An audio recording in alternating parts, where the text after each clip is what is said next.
7 real things no one tells you about buying a house in Utah. Hi, I'm Becca Summers, your Utah Realtor with Seasons Real Estate, and today we're talking about house shopping in Utah. Number 1, our property taxes are actually fairly affordable in the grand scheme of things, and if you live there for at least half the year, you get a lower tax rate. But that is one thing you're going to want to make sure that you fill out either at closing or when the county sends you their assessment to let them know that you are there full time so you can get that lower tax rate. If not, your tax rate will be twice as much. Number 2 is the basement square footage counts in the square footage of the house. So if they're talking about a 4,000 square foot house and it's a rambler, they're talking about 2,000 on one level and 2,000 in the basement. And it does count even if the square footage is unfinished.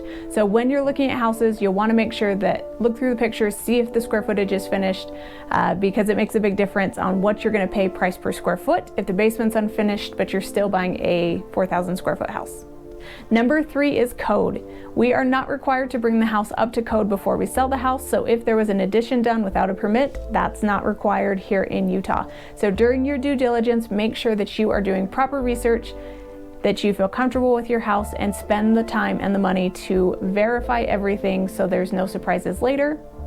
Which brings us to number 4, we are a buyer beware state, meaning as soon as you close on that property, anything that comes up afterwards is now your problem. Now there are situations where if we can prove that the seller lied in the situation, that you can go back to the seller or their insurance and get something figured out, but for the most part, it's very hard to prove that. So do your proper due diligence, do your research, and feel comfortable with your purchase, because usually this is the biggest purchase of most people's lives.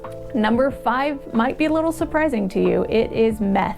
1 in 10 homes will test positive for meth because meth itself has a very long shelf life, and our tolerance and allowable level for meth is very, very low. So if someone were to smoke meth in their car and come into your house could potentially test positive for meth. So definitely test for it, because if you remember the buyer beware situation, if you don't test for it, you go to sell your house in 10 years and it tests positive because of a previous owner, this is now your problem, and it's a simple situation to remediate it and make sure it's not in your systems and in your duct system, and it's good for your health to have it taken care of. So just plan on doing that test on your home to make sure that you're making a good investment. Number 6 on the list is radon. Radon is a low-lying gas. Over long-term exposure causes cancer.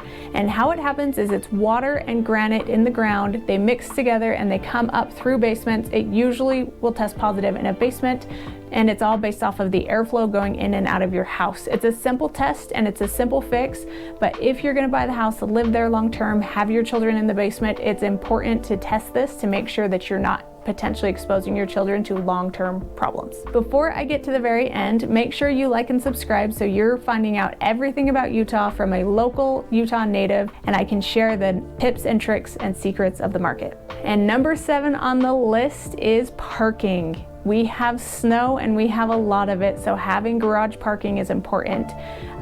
Developers, the rules in cities have different regulations around how many cars, but because Utah is a very drivable state, most houses have 2 cars per household, which means you're going to have issues with parking if you're in apartment complexes, townhome complexes. So when you're house shopping, make sure you're looking for that. Make sure they have enough guest parking, or it's going to be a really frustrating situation and you're probably going to want to move sooner than you thought.